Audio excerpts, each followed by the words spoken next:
Even today, we still struggle to comprehend exactly how birds breathe. This is because their lungs are quite simply the only masterpiece in the billions of years of animal evolution. The mechanism by which this organ operates completely transcends human understanding of fluid mechanics. And yet, this incredibly sophisticated and precise structure emerged from the world's most unpredictable chaos. To understand all of this, we must return to the most primitive configuration of lungs in terrestrial vertebrates. Initially, when vertebrates first colonized land, their so-called lungs were not much different from a fish's swim bladder, essentially, a trachea directly connected to a pair of air sacs. The surface of these air sacs was densely covered with blood vessels to absorb oxygen and release carbon dioxide. As our ancestors continued their terrestrial movements, the need for air breathing with lungs naturally deepened. Consequently, the lungs expanded. However, this meant that the internal surface area to volume ratio of the lung naturally worsened. And gas exchange efficiency became insufficient.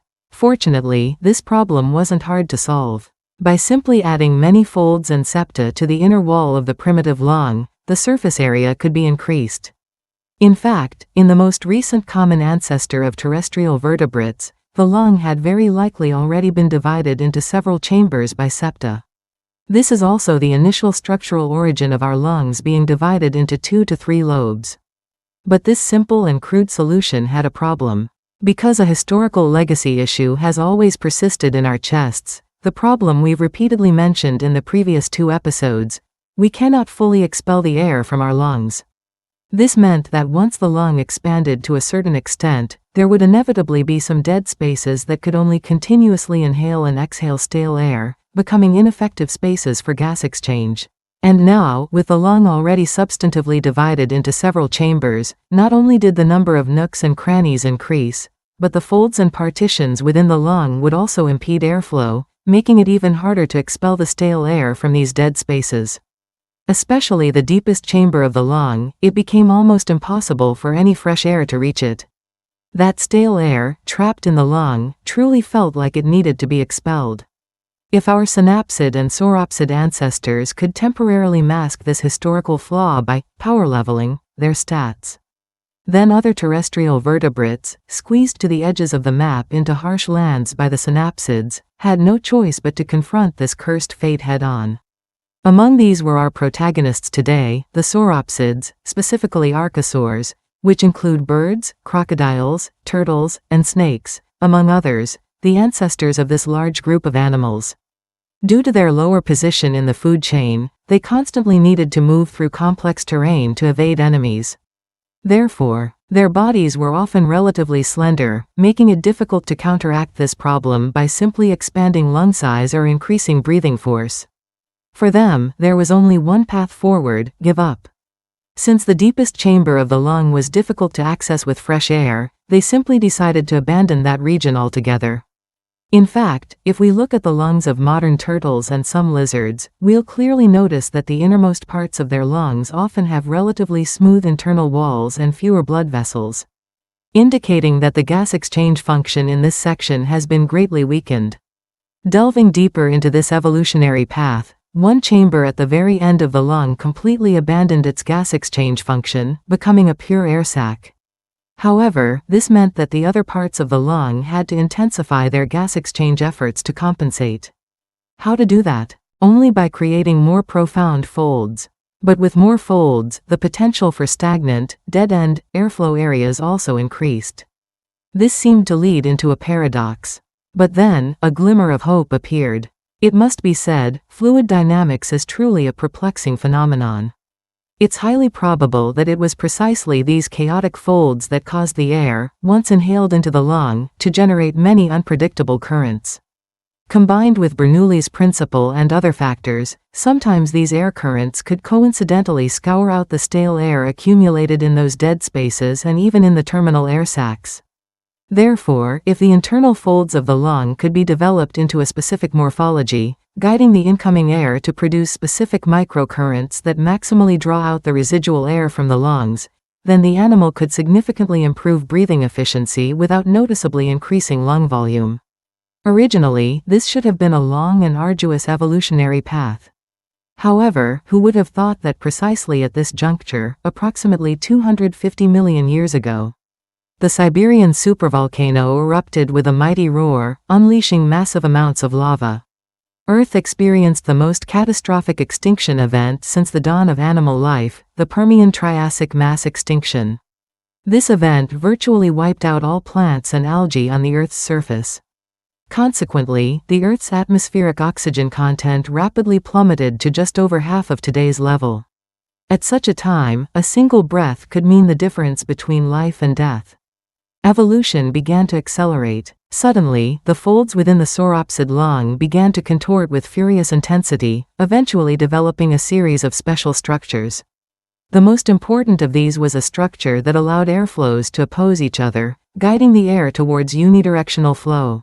In the early 20th century, inventor Nikola Tesla designed a structure capable of guiding fluid flow unidirectionally without relying on moving parts, known as the Tesla valve. However, the sauropsid lung was clearly even more ingenious. They achieved this through a series of very tiny structures, similar to Tesla valves, allowing gas to flow almost entirely within the lung along a fixed route. Their specific mechanism remains not fully understood by us to this day.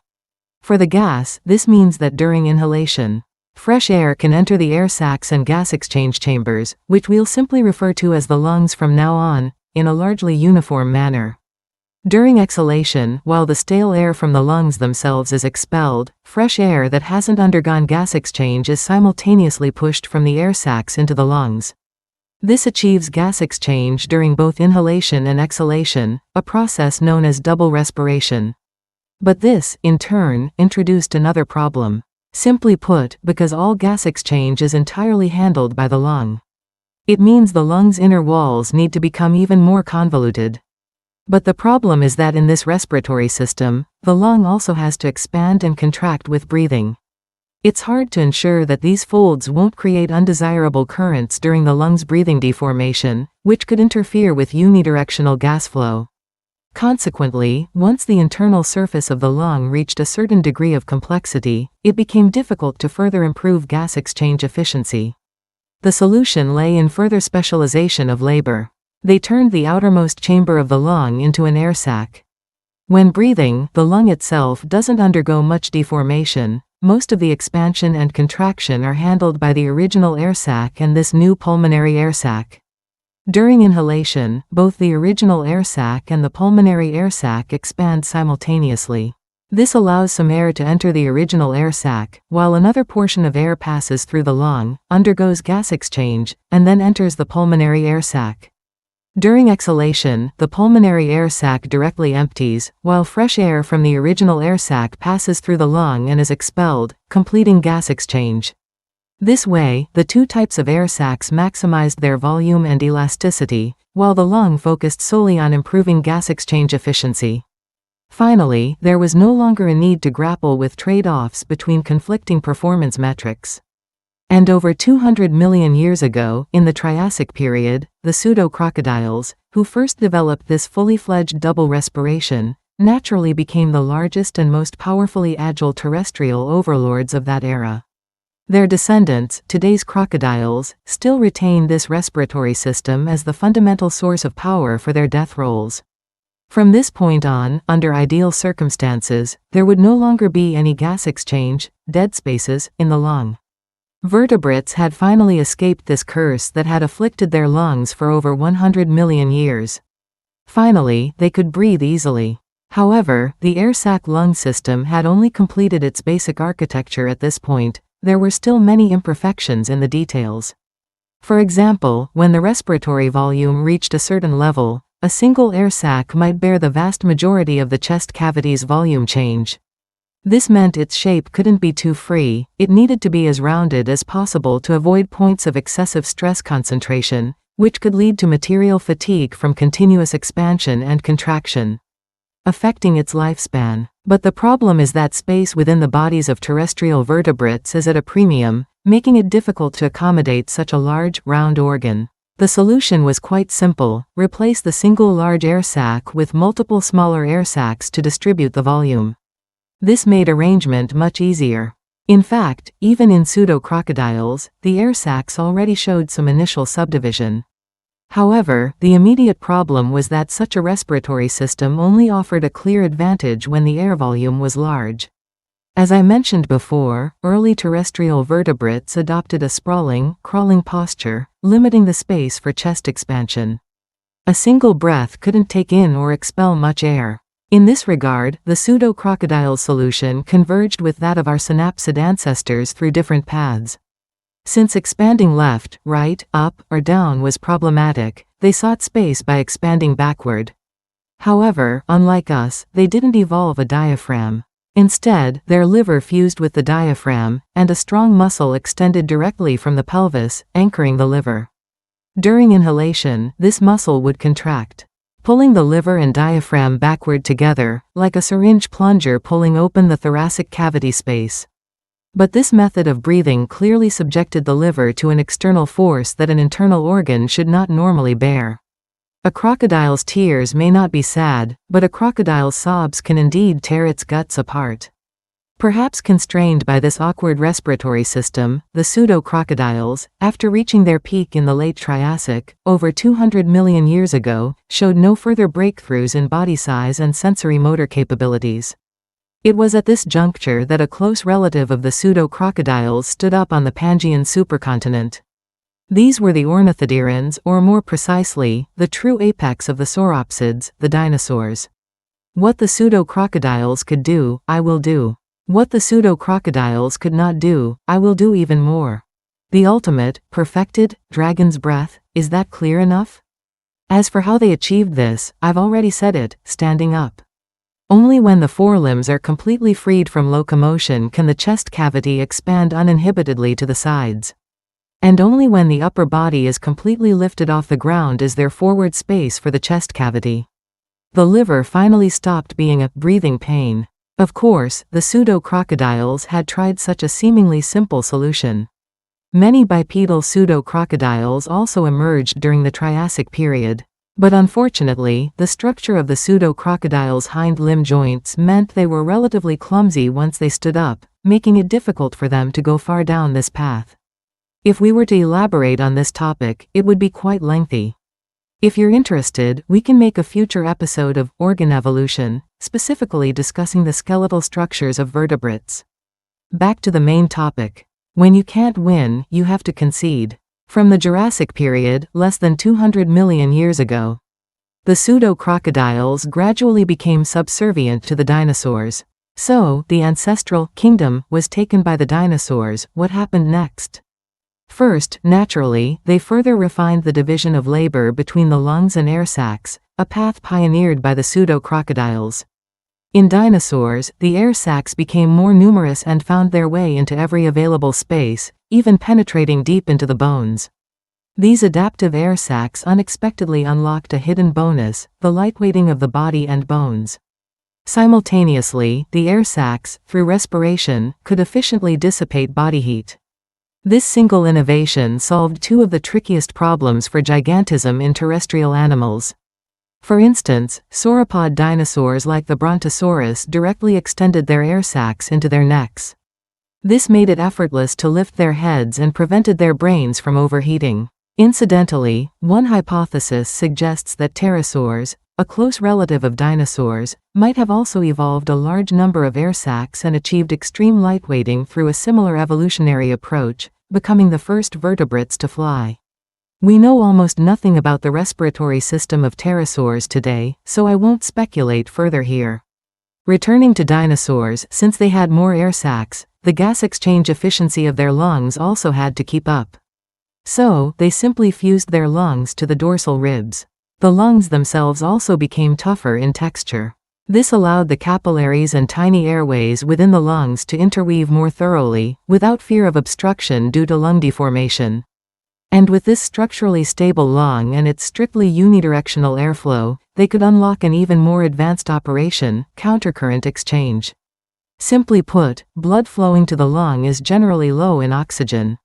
In our mammalian respiratory system, which is based on alveoli, oxygen enters the blood from the alveoli. causing the oxygen content in the alveoli to decrease and the oxygen content in the blood to increase. Eventually, the two tend to equalize. Simple diffusion inevitably means that blood can only absorb a portion of the oxygen in the alveoli. In the dinosaur lung, airflow and blood flow moved in opposite directions. Highly oxygenated blood comes into contact with highly oxygenated air, while low oxygen blood meets low oxygen air. At every moment, the blood was gaining oxygen. Ideally, this could lead to almost completely extracting the oxygen from the air, making dinosaurs one of the most vibrant land animal groups during those oxygen-scarce years. So, for most dinosaurs, this respiratory system was entirely sufficient. But the carnivorous dinosaurs, exemplified by the tyrannosauroids, were simply too eager to progress. Thus, that ancient demand, which had consistently accompanied lung evolution, predictably reappeared, expanding the thoracic cavity. Indeed, after standing upright, dinosaurs gained space for their body cavity to expand upwards, downwards, left, and right. But having space doesn't mean being able to fully utilize it. Look at us humans, we're also bipedal. Can we expand our body cavity sideways? To solve this problem, they needed some gastralia. Simply put, these dinosaurs developed some ossified dermal bones in their abdomen into an interlocking, movable herringbone-like structure, known as mobile gastralia. By contracting the abdominal muscles on the posterior side, they could flatten these gastralia, thereby expanding the body cavity to inhale. Conversely, they could powerfully constrict the body cavity to exhale. This not only significantly increased the range of thoracic cavity expansion and contraction but also made breathing more forceful, creating a greater pressure differential. This, in turn, allowed for further refinement of the airflow pathways to enhance gas exchange efficiency. All of this culminated in the creation of the most massive and stat-laden terrestrial predators on Earth, epitomized by the tyrannosaurs. But this was not the end of the dragon's breath.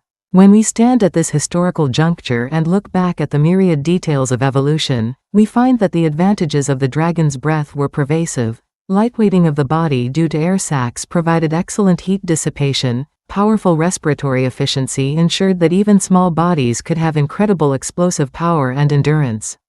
And the countercurrent gas exchange system meant they could thrive even in very low oxygen environments. Everything seemed to proclaim that the dinosaurs' entire existence evolved to meet the sky. No matter how many times history replayed, birds would always achieve their destined flight into the heavens. The only problem was that the gastralia mentioned earlier were not conducive to weight reduction and conflicted structurally with the large sternum required for flight. Therefore, birds gradually degenerated their gastralia and adopted another method of chest expansion. In fact, this solution had already vaguely begun to appear in pseudo-crocodiles, but it wasn't fully implemented into the skeletal structure until birds. Simply put, on the side of the ribs, an extra, slightly laterally protruding branch grew out, known as the uncinate process, with muscles attached, connecting to the next posterior rib. When this muscle contracted, it could forcibly pry open the subsequent rib sideways. Each pair of ribs would successively pry open the next pair of ribs laterally, forcing the chest wide open. The next time you eat a whole chicken, pay attention to this part. I'm truly racking my brains to make you the coolest person at the dinner table. But the even more profound changes occurred within the lung itself. It is here that the evolution of the dragon's breath truly entered a realm we cannot fully comprehend. Firstly, bird lungs are no longer simply a twisting together of capillaries and microairways. They have almost seamlessly fused the two together, with the delicate septa reduced to their thinnest. This must have formed some kind of microfluidic model that we currently struggle to understand. In any case, in the avian lung, the boundary between fluid dynamics and molecular dynamics remains quite blurred. Conversely, such a lung is also extremely sensitive to even the slightest deformation and therefore must be highly rigid, undergoing no deformation whatsoever during respiration. In contrast, the avian air sacs penetrate the entire body even more thoroughly than those of their dinosaur ancestors, leaving no stone unturned. If there's even a little space, an air sac is inserted. If there's no space, space is created to accommodate air sacs. In terms of volume percentage, many flying birds can practically be seen as an air sac wrapped in a layer of bird. It must be said, whether internally or externally, birds represent the pinnacle of evolution. Who would remember that such an exquisitely ingenious structure, over 400 million years ago, was merely a tiny protrusion in a small fish's gut? One can only say that behind all things lies a miracle, even if it is as fundamental as breathing.